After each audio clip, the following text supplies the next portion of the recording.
Hey, how are you doing?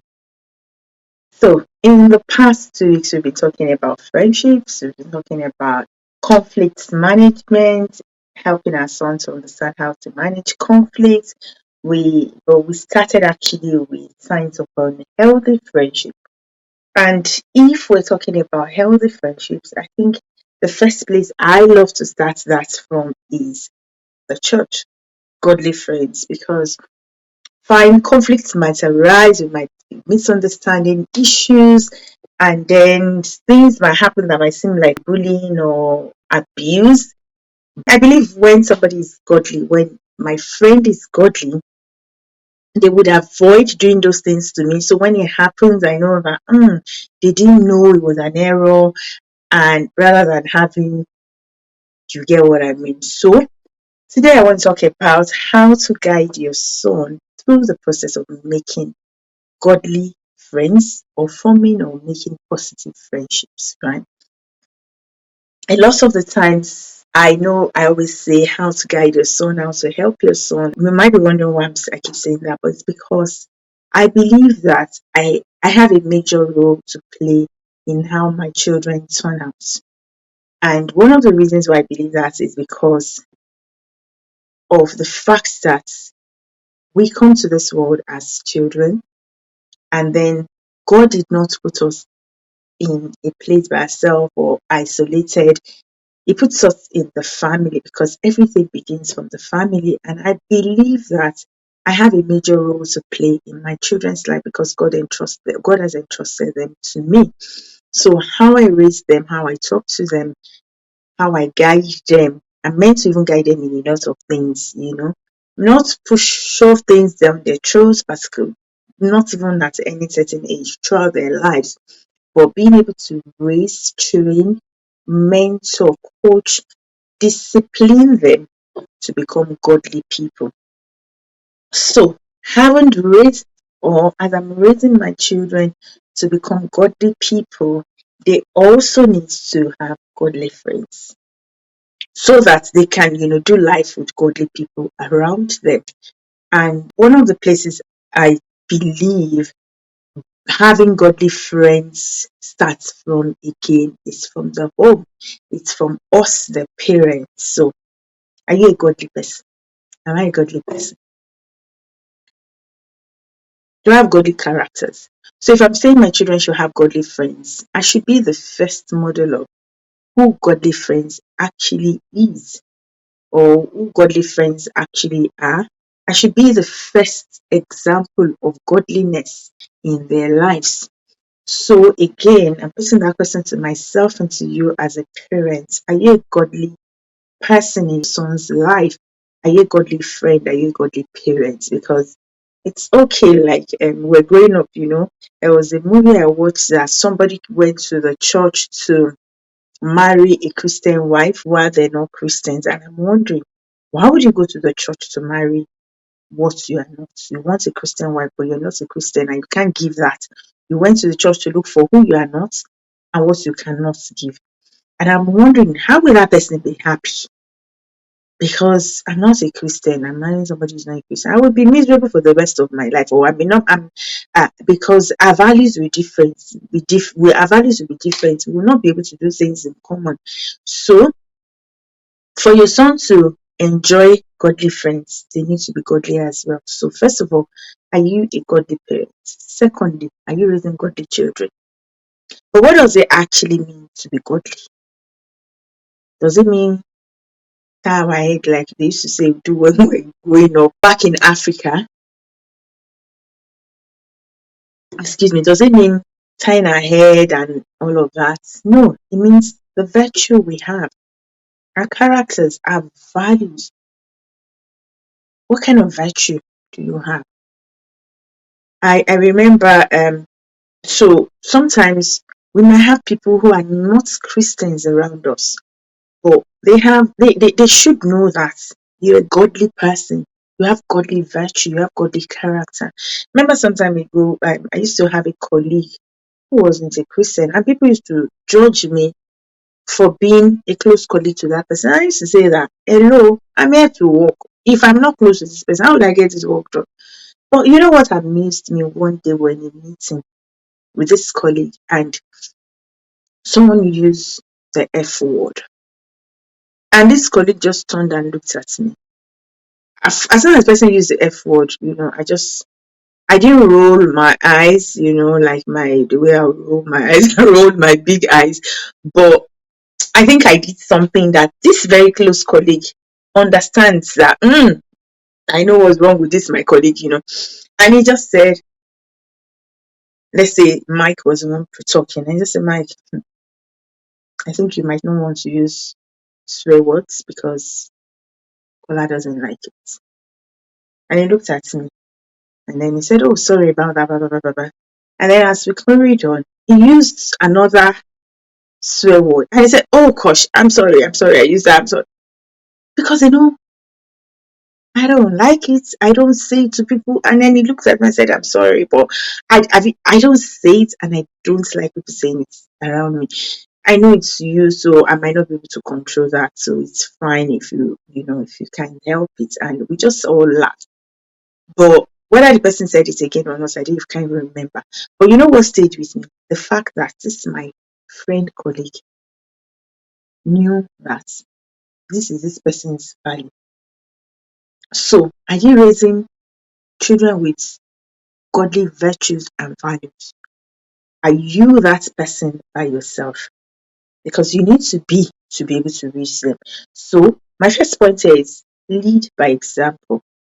Lead by example. Be deliberate with the friends you bring home as well. Friends that have your family friends, friends that have godly virtues like yourself. Who are the friends around you? Who are the people around you? What do those people say? If you say, okay, you don't believe in something and your friends, the people around you, the people your children see you mingle with, have questionable character.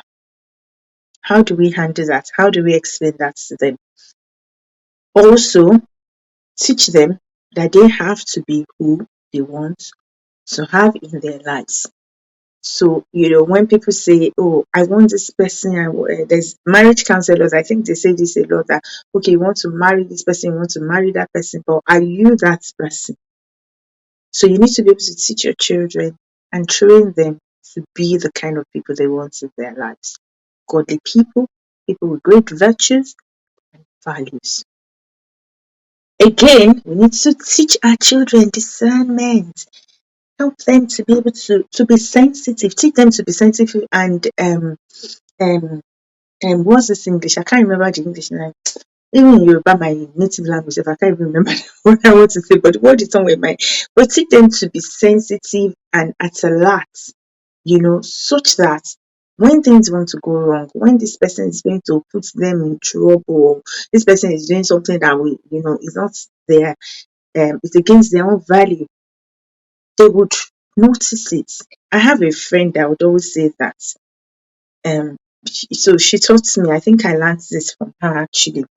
That when you call her and she misses your call, the first thing she goes is she puts on her spiritual antenna. So why is this person calling me? Holy Spirit of God.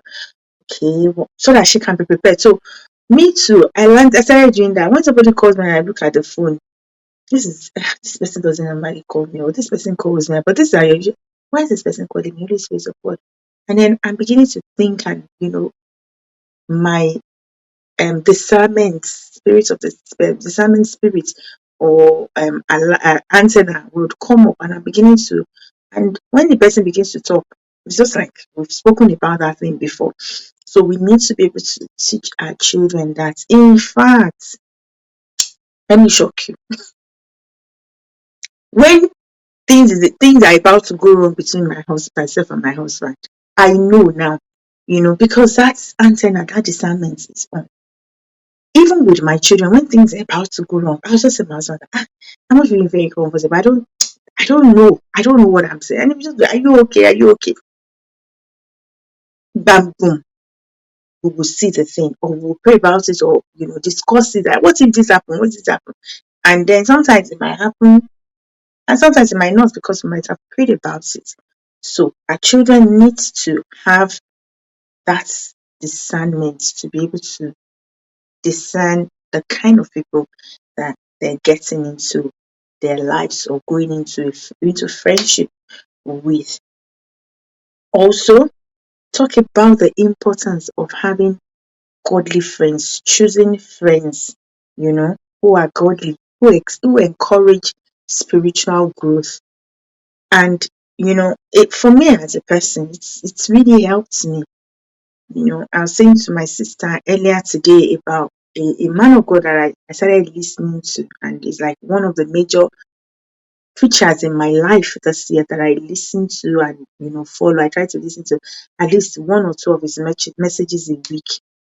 And as we're talking about it, and kind of talked about how I got to start listening to that guy, and it was a friend. And we're talking about something. And the friend just said, Kiki, you with this thing that you're saying, you will like this man, you will like this man's message. Okay. And the person sent the link to me. And voila, I was like, I don't know this person. I'm careful about the people I listen to and all of that.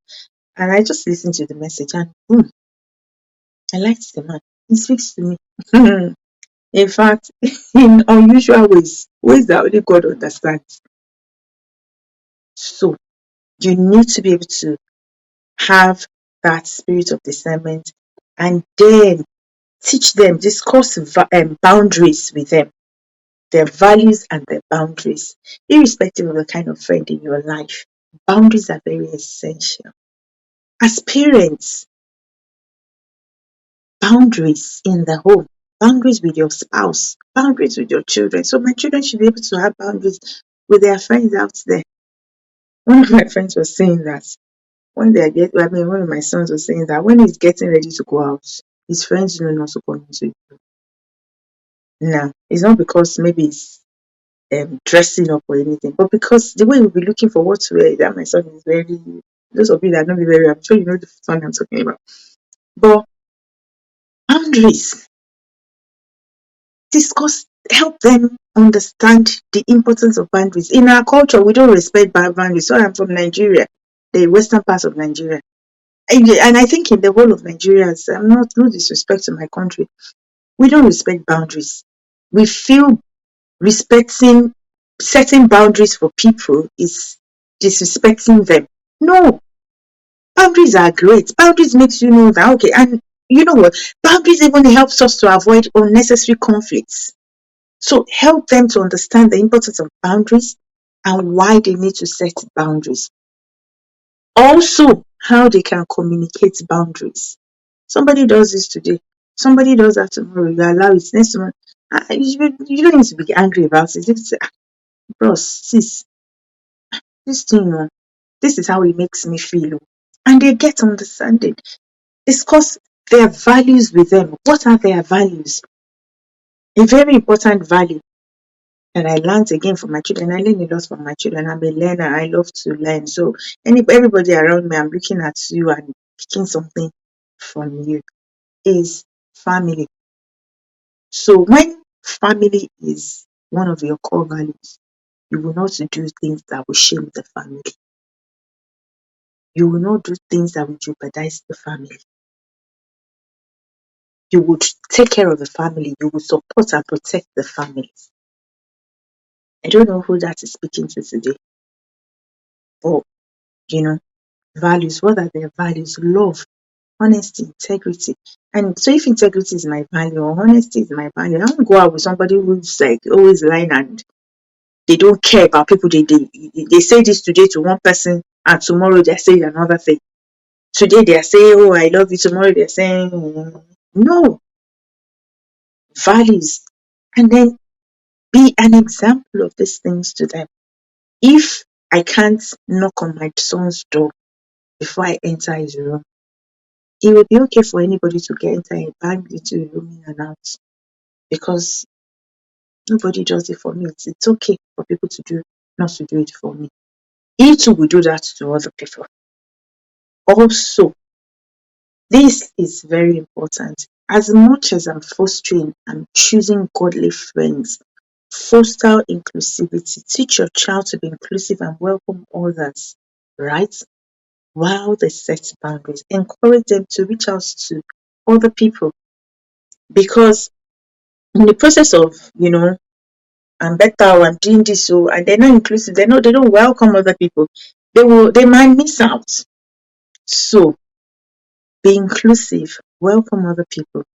Walking on the road and you see somebody that needs help. No, you go to church, you see somebody who is new. In fact, that's one of the things my pastor said we should do this year.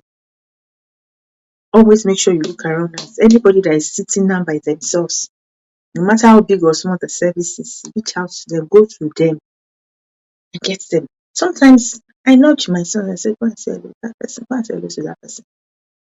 And then, they go, and you can never tell who that person is. They say, greet me well, treat me well, because you don't know who you are sitting next to. You don't know who I'll be tomorrow. You don't know the phone you will need to sign before you see me tomorrow. So teach your sons inclusivity and help them to develop character. You know the saying that you would attract who you are. Help them to develop character, good character, so that they can attract who they are. That's me for today. I'll see you again. If you missed any of the earlier teachings, please feel free to explore my channel, and love always for Kiki.